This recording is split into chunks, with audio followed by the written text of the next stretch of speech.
After 6 years of grinding, Gary Wilson was finally getting that promotion to senior manager. At least, that's what he thought as he walked into Mr. Johnson's corner office that Tuesday morning. What his boss didn't know was that Gary had been quietly preparing something for the past 2 years. Something that would change everything. But let me ask you this. Have you ever felt like you're just a chess piece in someone else's corporate game? Because what happened next will make you rethink everything about workplace loyalty. Gary had always been the model employee.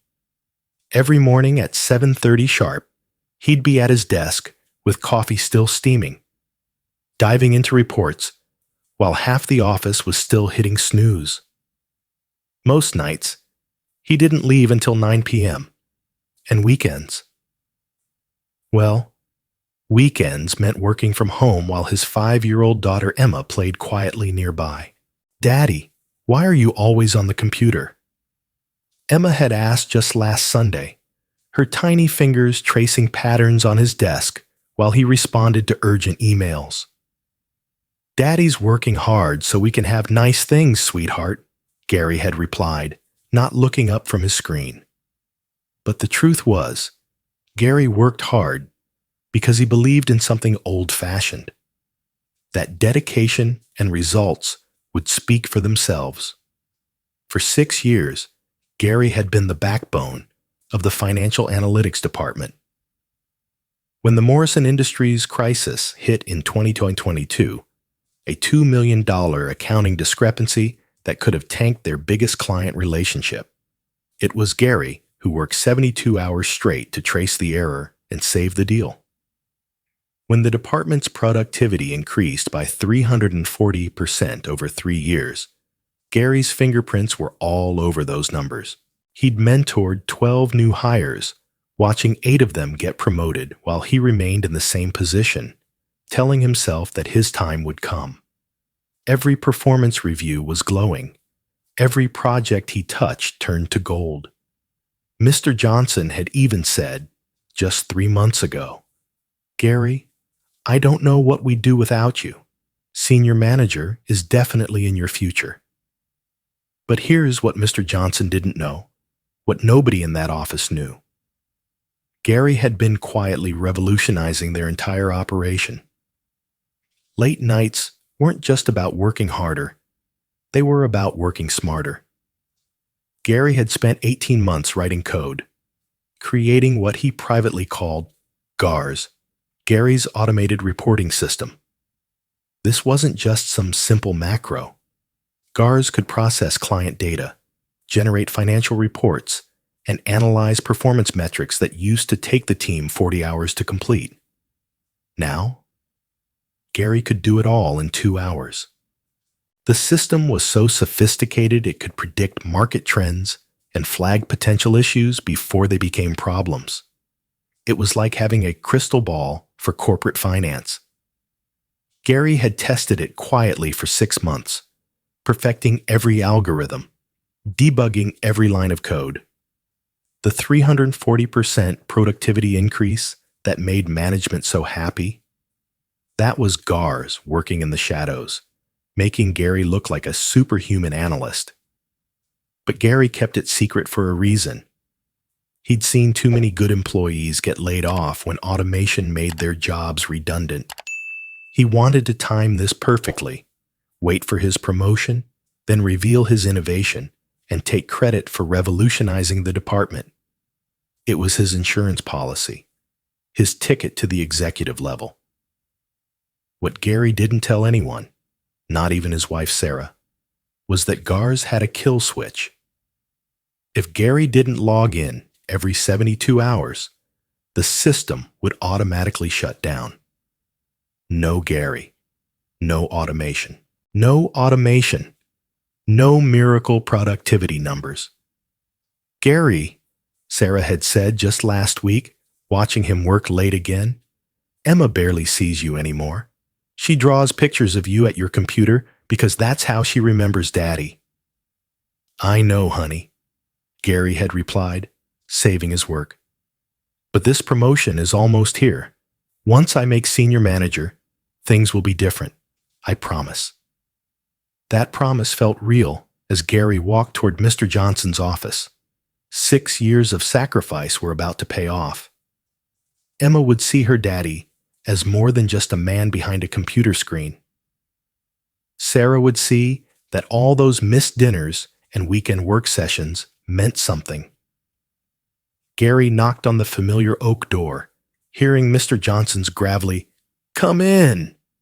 He entered with confidence, expecting to discuss salary details and transition timelines. "Gary, sit down," Mr. Johnson said, but something in his tone felt off. There was no smile, no congratulatory handshake. Instead, Mr. Johnson looked uncomfortable, avoiding eye contact as he shuffled papers on his desk. "I know we've discussed the senior manager position," Mr. Johnson began, and Gary's heart started to sink before the next words even came.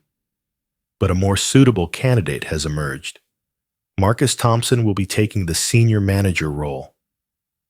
The words hit Gary like a physical blow. Marcus Thompson? The kid who'd been here 18 months? The one who still asked Gary to explain basic financial concepts? "Marcus brings a fresh perspective," Mr. Johnson continued, his voice gaining confidence as if he was convincing himself. "Plus, his father's relationship with our client base adds strategic value." Ah, there it was. Marcus Thompson, son of Robert Thompson, CEO of Morrison Industries, their biggest client. The same client Gary had saved from a $2 million loss. Gary sat quietly, processing. 6 years of early mornings and late nights. 6 years of missed bedtime stories and cold dinners. 6 years of making everyone else look good while waiting his turn. And it all came down to who your daddy was. But here's what shocked Mr. Johnson. Gary didn't explode. He didn't slam his fist on the desk or storm out. Instead, Gary nodded slowly, his expression eerily calm. "I understand," Gary said quietly. "Thank you for letting me know." Mr. Johnson blinked, clearly expecting anger, arguments, maybe even threats to quit. This peaceful acceptance was unsettling. "Gary, I hope you understand this isn't about your performance. You're valuable to this company." "I'm sure Marcus will do fine," Gary interrupted, standing up. "Is there anything else?" The drive home was silent, except for the radio playing soft jazz that Gary didn't hear. His mind was racing, but not with the fury Mr. Johnson expected. Gary had suspected this might happen. For 3 months, he'd watched Marcus getting invited to meetings Gary wasn't included in. He'd noticed the golf outings, the casual conversations about family connections. That's why Gary had prepared Protocol B. Walking into his modest suburban home, Gary found Emma coloring at the kitchen table while Sarah prepared dinner. "Daddy!" Emma jumped up, running to hug his legs. "Look, I drew our family." Gary picked up the drawing. Stick figures of him, Sarah, and Emma standing in front of a house with a big yellow sun overhead. In the picture, stick figure Daddy wasn't holding a laptop. "It's beautiful, sweetheart," Gary said, his voice thick with emotion. Sarah looked up from the stove, immediately reading his expression. What happened? Gary waited until Emma was in the living room, absorbed in cartoons, before explaining. Sarah's face went through the same emotions Gary had felt: shock, anger, disappointment. "After everything you've done for them," Sarah whispered. 6 years, Gary. 6 years of your life." "I know," Gary said, pulling her close. "But maybe it's time for something different." That night, after Emma was asleep and Sarah had gone to bed, Gary sat alone in his home office. He opened his laptop and typed a single email to an address only he knew. "Activate Protocol B. Execute in 72 hours." Then he closed the laptop and went to bed. For the first time in years, Gary Wilson slept peacefully. The next morning, Gary called in sick. Then he did something he hadn't done in 6 years. He took Emma to school himself. "Daddy, why aren't you working?" Emma asked as they walked hand in hand toward her kindergarten classroom. "Daddy's taking a little break, sweetheart," Gary replied. "Sometimes grown-ups need to think about what's really important." While Gary was dropping Emma off at school, Marcus Thompson was discovering what happened when a miracle productivity system suddenly disappeared. The automated reports that had been generating flawlessly for 2 years? Error messages. The financial dashboards that updated themselves overnight? Blank screens. The client analytics that used to appear like magic every Monday morning? Nothing. Marcus stared at his computer screen, panic rising in his chest. As the new senior manager, he was supposed to present the weekly Morrison Industries report to the board in 3 hours. But the report wasn't there. More concerning, Marcus had no idea how these reports had ever been created in the first place. "Janet," Marcus called to the department secretary, "where does the Morrison report come from?" Janet looked confused. "Gary always handles that. It just appears in the shared folder every Monday." "Well, Gary's out sick. How do I generate it?" I don't know. Gary never needed help with reports." By noon, Marcus was in full panic mode. 3 department heads had called asking about missing reports. The Morrison Industries presentation had been postponed. Mr. Johnson was fielding angry calls from clients wondering where their weekly analytics were. "What do you mean the system isn't working?" Mr. Johnson demanded when Marcus finally confessed the scope of the problem. "Sir, I think Gary had some kind of process that I'm not familiar with," Marcus stammered. "Process? These are standard reports. How hard can it be?" But when the IT department was called in, they discovered something shocking. The report generation system was unlike anything in their standard software package. It was a sophisticated custom-built platform that interfaced with multiple databases, performed complex calculations, and generated insights that would normally require a team of analysts. "Who built this?" the IT director asked, examining the code. We don't know," Mr. Johnson admitted. "It's been running automatically for years." "Well, sir, this is incredibly advanced. Whoever wrote this is a genius. But it's locked down tight. We can't access the core functions without the admin password." Mr. Johnson felt a cold dread settling in his stomach. What happens if we can't get it working? "You'll need to hire about 6 more analysts and go back to manual reporting. Figure maybe 40 hours per week for what this system does in 2. By the end of day 2, the department was in chaos. Simple tasks that had seemed effortless were taking hours. Client calls weren't being returned because nobody could generate the data clients needed. The seamless operation that had made Mr. Johnson look like a management genius was revealed to be held together by one person's secret innovation. On day 3, Mr. Johnson drove to Gary's house. Gary answered the door in jeans and a t-shirt, looking more relaxed than Mr. Johnson had seen him in years. Behind him, the sound of a children's cartoon played softly. "Hello, Mr. Johnson," Gary said calmly. "What brings you by?" "Gary, we need to talk. There's been some kind of system failure." "System failure?" Gary's expression was genuinely puzzled. "What kind of system failure?" "Don't play dumb with me, Gary." Mr. Johnson's composure cracked. "Everything's broken. Reports aren't generating. Client dashboards are down. Nobody knows how anything works." "Oh," Gary said, understanding dawning on his face. "You're talking about my work processes." "Your work processes? Gary, what did you do?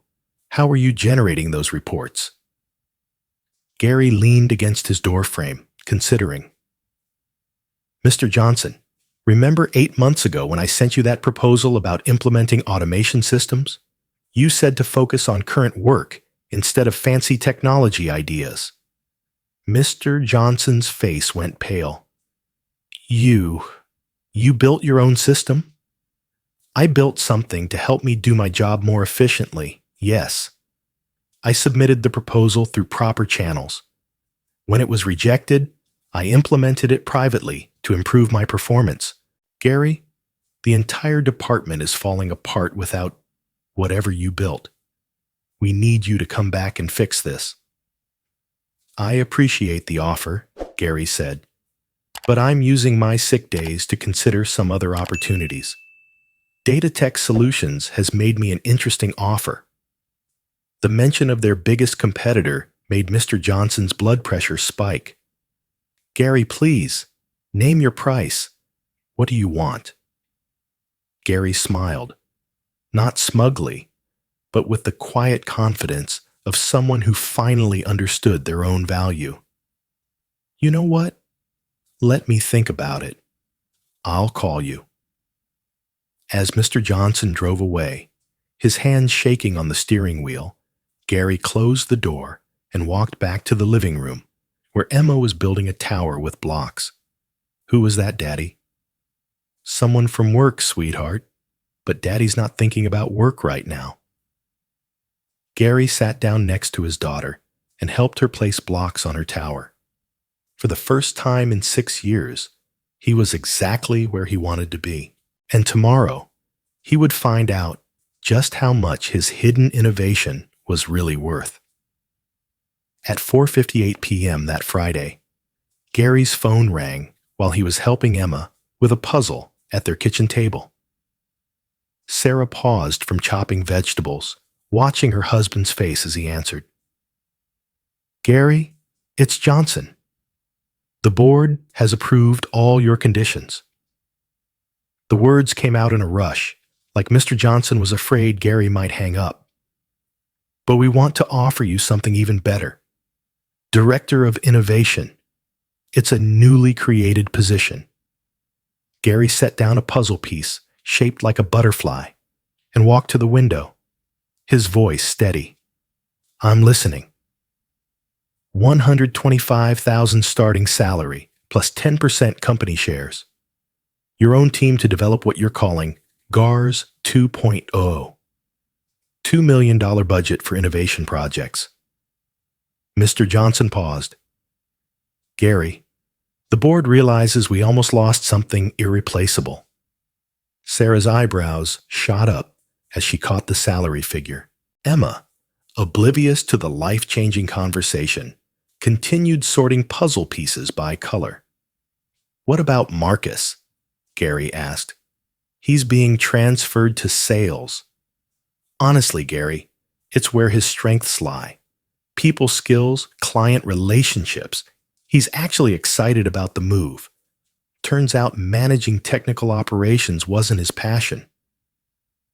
Gary considered this. Throughout his anger and disappointment, he'd never wanted to destroy Marcus personally. The young man was a product of nepotism, but he wasn't inherently malicious. "And the promotion I was originally promised?"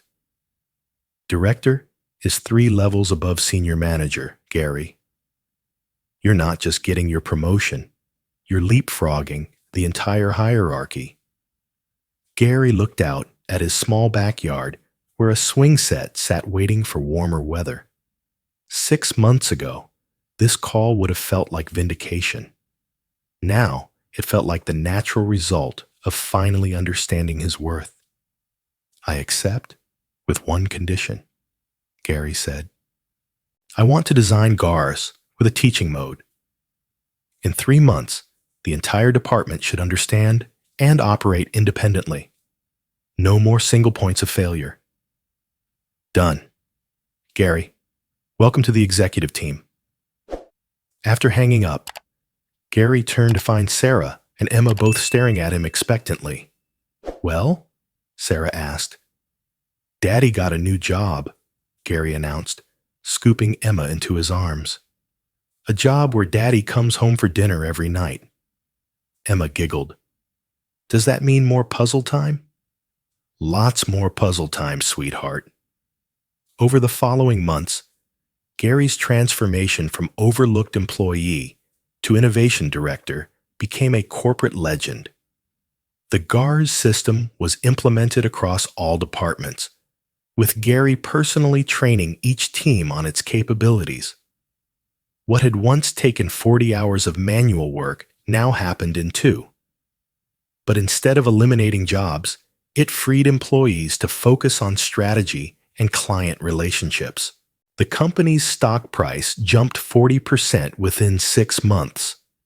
Industry publications featured cover stories about their revolutionary approach to financial analytics.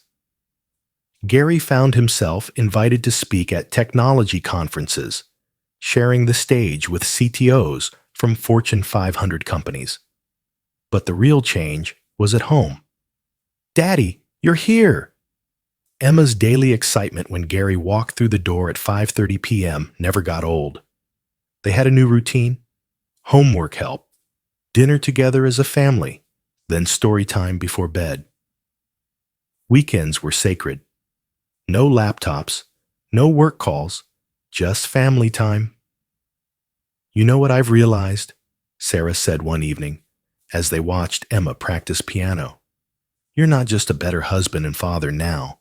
You're a better leader because you remember what matters. Gary's approach to management reflected this philosophy. His team of 8 developers and analysts worked regular hours but produced extraordinary results. He'd learned that innovation came from well-rested minds, not exhausted bodies grinding through all-nighters.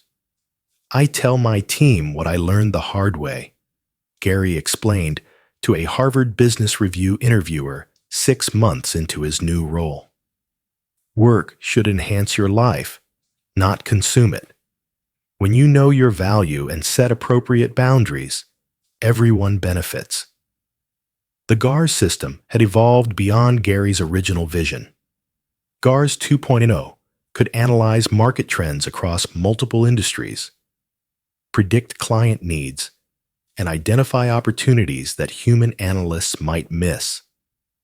It was licensed to 15 other companies, generating additional revenue streams that nobody had anticipated. Marcus Thompson, meanwhile, had found his calling in sales. His natural charisma and family connections translated perfectly to client relationships. During the quarterly all-hands meeting, he approached Gary afterward. I owe you an apology, Marcus said, extending his hand. I know I didn't earn that promotion. What you built, what you were capable of, I had no idea. Gary shook his hand. You don't need to apologize for being given an opportunity, Marcus. You just need to make sure you earn the next one. I'm trying to. And Gary, thank you for not making this personal. You could have destroyed me when you revealed the system. This conversation reminded Gary why he'd built safeguards into GARS from the beginning. It wasn't about revenge. It was about proving value while protecting himself and others from systemic unfairness. The ripple effects extended beyond Gary's immediate circle. The company's new merit-based promotion policy, implemented after Gary's situation, had already elevated 3 deserving employees who might have been overlooked under the old system. Other departments began adopting Gary's innovation methodology, leading to breakthrough improvements across the organization. You've changed our entire culture, CEO Margaret Walsh told Gary during his annual review. Innovation isn't just about technology anymore. It's about creating systems that recognize and develop talent fairly. Gary nodded, thinking about all the talented employees he'd watched get passed over through the years. Sometimes the biggest innovation is simply making sure good work gets recognized. But perhaps the most meaningful change was in Gary's relationship with work itself. The man who once defined himself by his job title and worked weekends to prove his dedication had learned to see work as one important element of a full life, not the centerpiece around which everything else revolved. One evening, as Gary tucked Emma into bed, she asked, "Daddy, are you happy with your new job?" "I'm happy with our life, sweetheart," Gary replied, brushing her hair from her forehead. "The job is just part of what makes life good." "What are the other parts?" Gary smiled. "You, Mommy, our family time, helping other people at work feel appreciated. The job pays for our house and your school, but the other stuff is what makes it all worthwhile." A year later, Gary received an unexpected email that brought everything full circle. It was from a software engineer named Jennifer at Morrison Industries, the client his work had saved years earlier. "Mr. Wilson, I hope you remember me from the 2022 Crisis Project. I wanted you to know that I've just implemented a system inspired by your innovation at our company. When I heard about GARS through industry contacts, I realized you were the analyst who saved our contract. Your work didn't just solve our immediate problem. It showed me what was possible. I've since been promoted to Director of Technology, and we're revolutionizing how our entire industry handles data analysis. Thank you for showing that one person's innovation can change everything." Gary showed the email to Sarah that evening. "You know what this means?" she asked. "What?" "You're not just building systems anymore. You're building leaders. That's a pretty amazing legacy." Gary reflected on the journey from that devastating day in Mr. Johnson's office to this moment. He'd learned that being overlooked wasn't a reflection of his worth. It was often preparation for something better. The 2 years he'd spent secretly building GARS hadn't been wasted time. They'd been an investment in his future that paid dividends he never could have imagined. "There's something I want to tell you," Gary said to Sarah as they sat on their back porch that evening, watching Emma chase fireflies in the yard. "What's that?" "Remember when I used to work late every night, and you'd say I was missing Emma's childhood?" "I remember. You were right.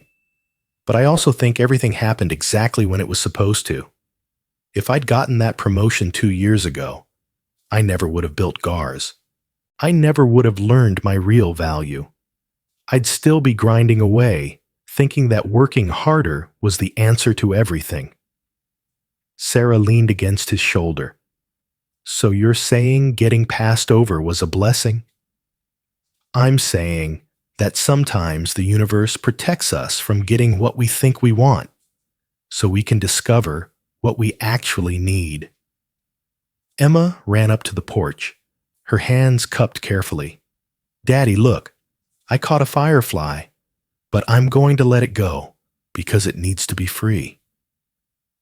Gary watched his daughter open her hands, the tiny light blinking once before disappearing into the darkness. "That's very wise, sweetheart. Sometimes things are more beautiful when they're free," Emma said matter-of-factly, then ran back to chase more fireflies. Gary chuckled. "Even 5-year-olds understand what it took me 6 years to learn." As they sat in comfortable silence, Gary's phone buzzed with a text message. It was from a former colleague at another company. "Gary, I'm facing a situation similar to what you went through. Any advice?" Gary typed back, "Know your value. Document your contributions. Always have a plan B. And remember, your worth isn't determined by whether other people recognize it." Then he put his phone away and focused on what mattered most: this moment, this family, this life he'd almost sacrificed in pursuit of someone else's definition of success. The next morning, as Gary drove Emma to school before heading to his office, she asked, "Daddy, what's the most important thing you learned at work?" Gary thought for a moment. That work should make your life better, not take your life away, and that when you do good work, it finds a way to matter, even if it takes time. Like planting seeds? Exactly like planting seeds, Em. Sometimes you plant something and have to wait a long time to see what grows. But if you planted good seeds, good things will grow. As Gary walked Emma to her classroom, he reflected on how different this morning felt from those frantic early days when he'd drop her off while already on work calls. Now he was present, engaged, available for her questions and observations. At the office, Gary's team was already collaborating on GARS 3.0, an even more ambitious project that would integrate artificial intelligence with their existing systems. But unlike his secretive development of the original GARS, this project was transparent, collaborative, and designed from the ground up to enhance rather than replace human capabilities. "Morning, boss," called out David, one of Gary's senior developers. "Ready to change the world again today?" Gary smiled, settling into his office that overlooked the city skyline. On his desk sat Emma's latest drawing, a picture of their family standing together under a rainbow, with the words, "My daddy helps people," written in purple crayon. "David," Gary called back, "I think we already are."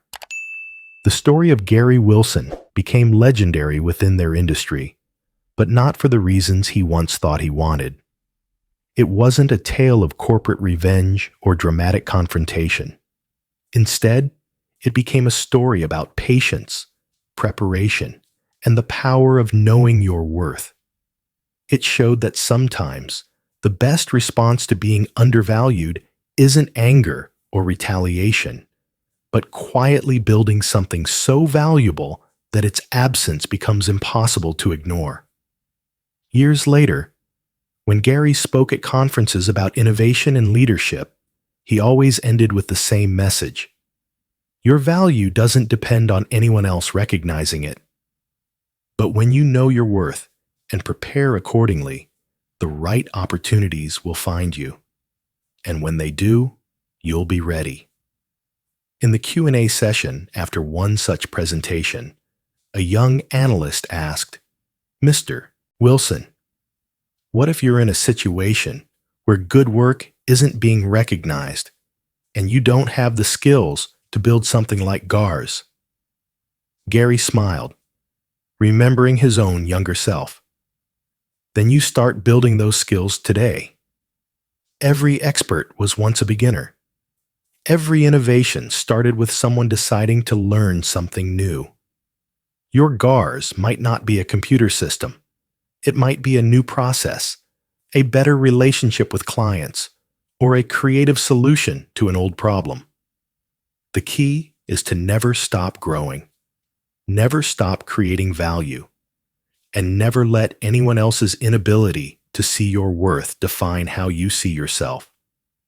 As Gary drove home that evening, he passed his old apartment building, the place where he'd lived when he first started at the company, full of dreams about climbing the corporate ladder. That Gary had believed that hard work and loyalty alone would be enough. He'd learned the hard way that in addition to those virtues, you need to understand your value, communicate it effectively, and always have alternatives.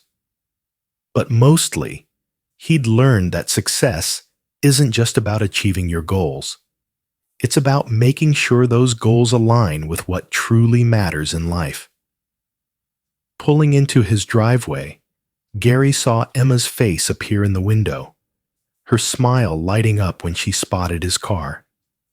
Sarah waved from the kitchen, and Gary felt that familiar surge of gratitude for the life they'd built together. Inside, Emma immediately launched into a detailed account of her day. From art class to playground adventures, Gary listened with complete attention, asking questions and sharing in her excitement. This was his favorite part of every day, not because work wasn't fulfilling, but because work had become something that enhanced rather than dominated his life. That night, after Emma was asleep, Gary and Sarah sat together planning their upcoming vacation, their first real family trip in years. "You know what I love most about our life now?" Sarah asked. "What's that?" "You're not always somewhere else in your head, planning the next work crisis or worrying about some deadline. You're here, fully here." Gary nodded, understanding exactly what she meant. "I spent so many years thinking that being indispensable at work was the goal. Turns out, being present at home is much more important." As they turned off the lights and headed to bed, Gary reflected on the unexpected journey that had brought them to this point. Getting passed over for that promotion had felt like the end of the world. Instead, it had been the beginning of a life he couldn't have imagined. One where success was measured not just by title and salary, but by the richness of relationships, the impact on others, and the satisfaction of work that aligned with values. The next morning brought a new challenge. A major client was requesting a custom analytics solution that would push GARS to its limits. As Gary reviewed the requirements, he felt the familiar thrill of a complex problem waiting to be solved. But this time, he approached it with the wisdom that had taken years to develop. Work was important. Innovation mattered. Building something valuable was deeply satisfying. But at 5:30 p.m., Gary would close his laptop, drive home to his family, and remember what mattered most. And that balance, that understanding of what success really meant, was perhaps the greatest innovation of all. In the end, Gary Wilson's story wasn't about revenge or corporate politics. It was about a man who learned that sometimes you have to lose what you think you want to discover what you actually need. And in that discovery, he found not just professional success, but a life worth living.